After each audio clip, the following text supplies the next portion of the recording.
وإليك أنت أيضا همسة أهمسها لك مع البداية. اعلم بارك الله فيك أن كل الأبطال تخرجوا من مدرسة الليل، ففي الظلام تعلموا الإخلاص والإقدام.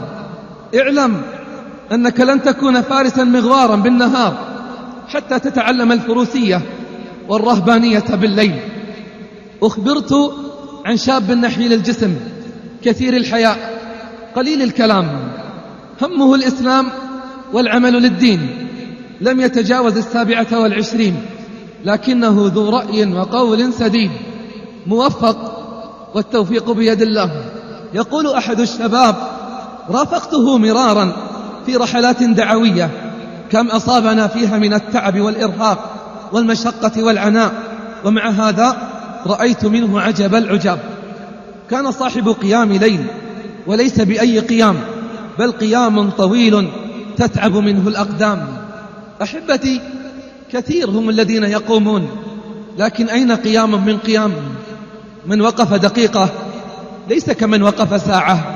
يقول الشاب عن صاحب ذلك الجسم النحيل: كان يقوم في الليلة الواحدة ب5 أجزاء من القرآن.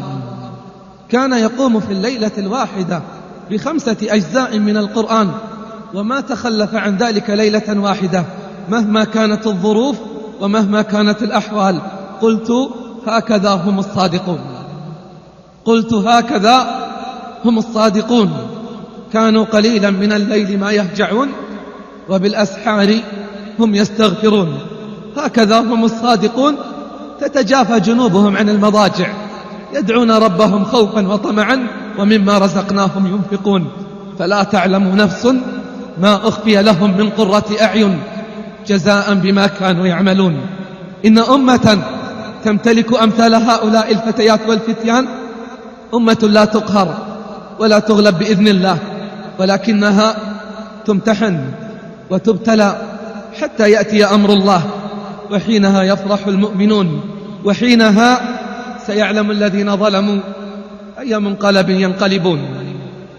العنصر الثاني باختصار مع ال3 الذين خلفوا، إنه خبر توبة زكاها الله في القرآن، ثم أمرنا الله أن نكون منهم ومعهم. قال سبحانه: وعلى ال3 الذين خلفوا حتى إذا ضاقت عليهم الأرض بما رحبت وضاقت عليهم أنفسهم وظنوا أن لا ملجأ من الله إلا إليه ثم تاب عليهم ليتوبوا إن الله هو التواب الرحيم.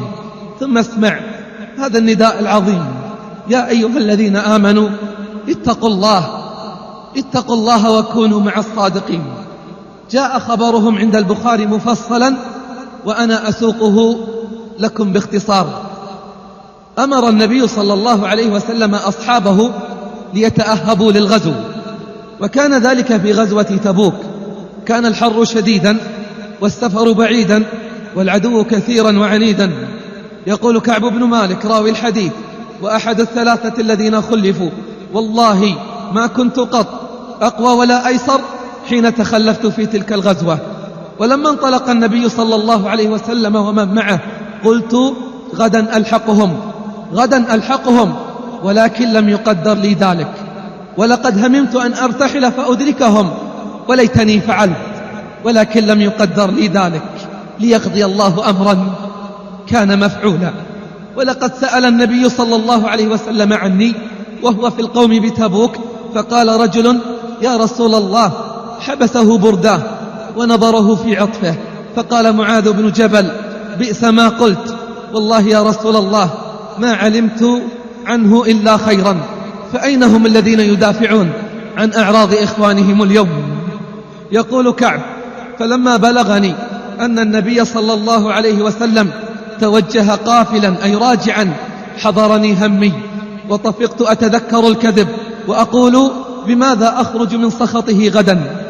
فلما قيل أن النبي صلى الله عليه وسلم قد حل بالمدينة قادما زاح عني الباطل، وعلمت أني لن أخرج منه أبدا بشيء فيه كذب، فأجمعت على أن أصدقه في الحديث. جاء المخلفون وكانوا 87 فطفقوا يعتذرون ويحلفون، فقبل منهم النبي صلى الله عليه وسلم علانيتهم ووكل سرائرهم إلى الله. أحبتي، الله لا ينظر إلى المظاهر، ولكن الله سيبتلي السرائر. فلما جئته تبسم تبسم المغضب، فلما جلست بين يديه قال لي: ما خلفك؟ ألم تكن قد ابتعت ظهرك؟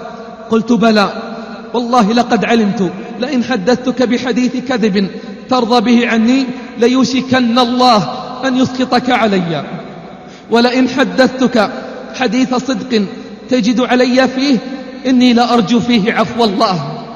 أحبتي، قد تأخذ ما عند فلان أو فلان بالكذب أو الافتراء، ولكن والله الذي لا إله إلا هو إنك لن تأخذ ما عند الله إلا إذا صدقت مع الله. والله لن تأخذ ما عند الله إلا إذا صدقت مع الله. قد تنصب على فلان وتضحك على فلان وتأخذ ما تشاء، ولكن لن ينجيك من الله إلا أن تصدق مع الله. قال كعب: والله ما كان لي من عذر، والله ما كنت قط أقوى ولا أيسر مني حين تخلفت عنك. فقال صلى الله عليه وسلم: أما هذا فقد صدق، فقم حتى يقضي الله فيك. يقول كعب: فقمت فلامني من لامني، وقالوا لي: يسعك ما وسع غيرك، ويكفيك استغفار النبي صلى الله عليه وسلم لك. فقلت: هل قال مثل قول أحد؟ فذكروا لي رجلين هما مرارة بن الربيع وهلال بن أمية، فمضيت حين ذكروهما لي.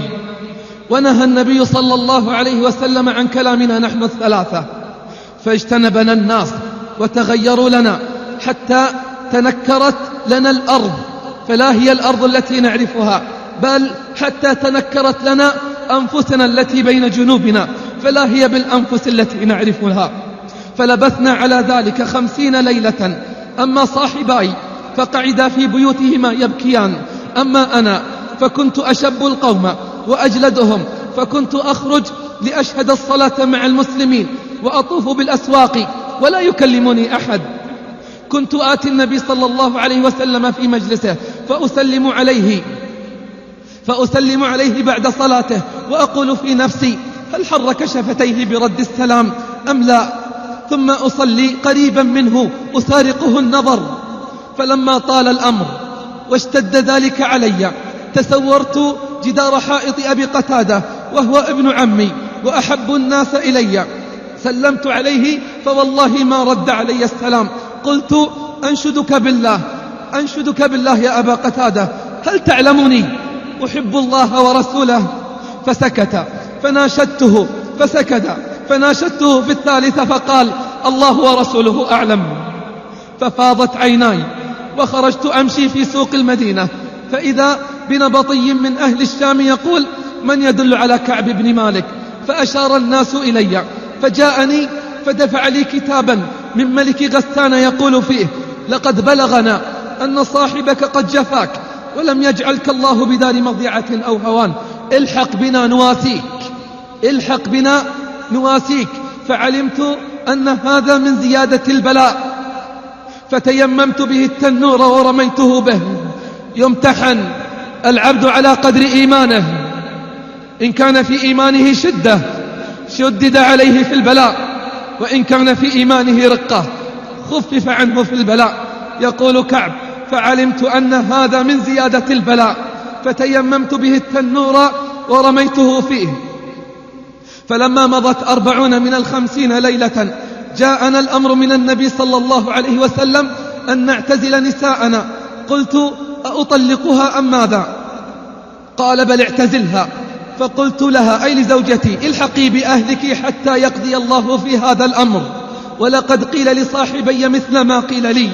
أما امرأة هلال بن أمية فجاءت للنبي صلى الله عليه وسلم فقالت: يا رسول الله، إن هلال بن أمية شيخ ضائع ليس له خادم، فهل تكره أن أخدمه؟ فقال: لا، ولكن لا يقربنك. فقالت: والله الذي لا إله إلا هو ما به حركة إلى شيء، ولا زال يبكي من أمره إلى يومه هذا. هكذا حال الصادقين.